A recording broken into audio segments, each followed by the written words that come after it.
Given the newest information on five-star defensive tackle Gabriel Brownlow Dindy and his recent visit to Texas A&M, I wanted to update his recruitment process as it pertains to the Oklahoma Sooners, and not just talk about that, but talk about a weekend in September that is shaping up to be a massive weekend for Lincoln Riley and the Sooners, and we have got to get into all of it. But before we do, as always, y'all know the drill. I want to hear from y'all, so hop down to the comments, and given the fact that we're talking about Gabriel Brownlow Dindy, and with the information coming out that A&M, Clemson, and Ohio State are all hot on the trail, are you still confident that the Oklahoma Sooners are able to capitalize on the legacy and able to land the five-star defensive talent? I cannot wait to hear what y'all are thinking there, and if you're new to the channel, be sure to subscribe and hit the bell notification because I do constant college football content, player reviews, film analysis, talk-style videos like this, and I'm on my push to 5,000 subscribers in my first year, and I would love to have you along for the journey. But with all that being said and out the way,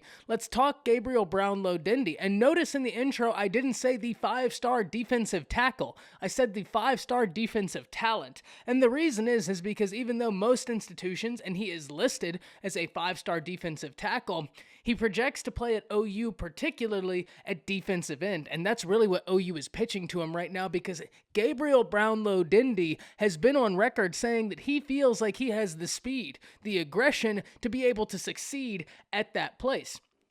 And look, he's a guy who's talented enough to be able to do it. That's part of the reason why he's a five-star, is because of the fluidity that he offers.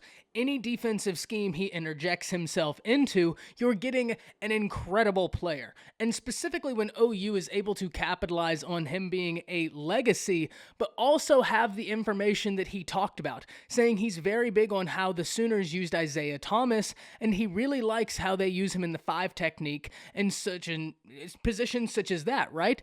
It's that right there what makes you feel very good for OU's chances. However, it has been confirmed that he was just visiting the Texas A&M Aggies. A&M is an institution right now that, like USC, is really seeing massive waves in the recruiting world. A ton of five-stars are very interested in the Aggies right now, and that doesn't look to change anytime soon. Jimbo Fisher is doing a phenomenal job right now of recruiting at College Station, and so when Gabriel Brownlow Dindy says he has interest in A&M, this is very real interest. And furthermore, if you even look at the A&M forums on 24/7 Sports, written by actual 24/7 people, they seem to think that OU is A&M's biggest competition for Gabriel Brownlow Dindy. Not that it's Clemson or Ohio State, which then and there, that should show you, first and foremost, OU fans, that right now, and I do believe, you are in the lead to land Gabriel Brownlow Dindy. I think this is a wide open process, but if any team was to be hedged as the leader, I think it's the Sooners. And two, A&M sees themselves as second, because if they didn't see themselves as second, they would have had Clemson as the biggest threat to them, right? Because in that position, they think that they are the second closest behind OU, which is super interesting given all of the things we've heard about him being very close with Clemson and also liking the Ohio State pitch. But regardless, you do have to like where you sit if you're Oklahoma. When you've heard him talk about how he likes how Calvin Thibodeau and Alex Grinch have been able to put people in places to succeed on this defense, and then when you talk about they're already breaking down how he can affect this defense, and he already sees himself as a guy that can come in and be able to interject himself on this defense instantly, naming a player that is already able to find success and directly identifying where he would be able to have success. Remember, like I said to kick this off, he's a five-star defensive tackle who's being recruited by the University of Oklahoma as a five-star defensive end because of how he can fit into their 4-eye and 5-tech situations on defense. And that right there is huge, that he's already identified that I like what they do with those positions. I like the prospect of what I could do at those positions. Because of that, the Sooners have to feel good about where they are, and he's a legacy. So because of that, you have to feel good, but make no mistake, Sooners fans.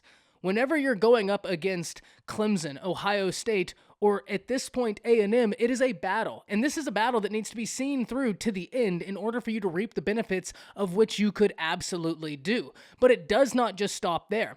Because even though Brownlow Dindy is in the mix for a few different schools, with OU looking to be in the lead, he's not the only guy that OU is hot on the trail of. And in fact, we found out that in September, when OU plays Nebraska, it is going to be a 5-star bonanza. From what we know right now, 5-star Gabriel Brownlow Dindy, 5-star Perkins, and potential 5-star Omari Abor are all going to be on campus, and that's a huge thing for the Sooners. The Sooners are a team that have been synonymous with offensive proficiency for quite some time. And under Alex Grinch, the defense has really come along. And look, I'm not saying you're going to land all of these guys, but just the fact that you're in the conversation for these guys does show that recruits are high on OU. We've all known that, but now the defensive side is really coming through. It's not going to just stop here, right? Alex Grinch and this defense have to continue this progression through this season in order for it to capitalize, and guys such as Gentry Williams, who I forgot to mention, will be there in September as well. It will be Omari Abor, Harold Perkins, Gabriel Brownlow Dindy, and Gentry Williams. Gentry Williams has talked about how he's very high on OU, but he wants to see this progression continue from Alex Grinch. Remember, when we talked about Gentry Williams, this is a guy who is being pursued by LSU, and whenever we're talking LSU, you have to talk about Corey Raymond. And when you talk about Corey Raymond, you have to talk about how many 5-star guys he's gotten. And it's been like 6 or 7 5-star cornerbacks that he's gotten, not to mention safeties, linebackers, cornerbacks. And we're not talking blue chip, just 5-star. There are guys that he got that were 4 stars that he turned into first-round draft picks. That's the kind of guy Corey Raymond is. And even though Oklahoma's in a good position, we do need to be cognizant that a few things have to happen for Oklahoma to really be able to capitalize on the recruiting class that they should be able to get this year, which is a top 3 class. First and foremost, the defensive progression under Alex Grinch has got to continue. I don't see any reason why it wouldn't. I've said this a bunch, and I'm sorry, OU fans, I'm going to say it one more time. You're probably sick and tired of me saying it, but I think it deserves to be said. Whenever you start the year by dropping games that you should never drop, which you did, the only thing you can do is get better from that point on, which is exactly what the Sooners did. And in that regard, you have to feel better about how they are going into this season, especially when the defense took massive strides. But that has to continue. The second thing that has to continue is the recruitment fully of these players. These players need to be recruited to the very end, even if they sign with you, and that's something that I think OU is going to be very, very diligent in their pursuit of. I think Oklahoma understands that this class they're putting together right now, and what they currently have on campus, is special. But this class they're putting together, if they can get the defensive guys to come and join the offensive guys, it's going to be phenomenal, and they have the luxury of not only having a legacy in Gentry Williams, but having a legacy in 5-star Gabe Brownlow Dindy. 2 5-stars are legacies to the institution, so you have to love where they sit there. I cannot wait to hear what y'all are thinking as it pertains to not only Gabriel Brownlow Dindy, but this loaded weekend in September that will feature a potential 5-star in Omari Abor, Gentry Williams, Harold Perkins, and Gabriel Brownlow Dindy. With all that being said, that's about it. I cannot wait to hear what y'all are thinking, and that's it. See ya.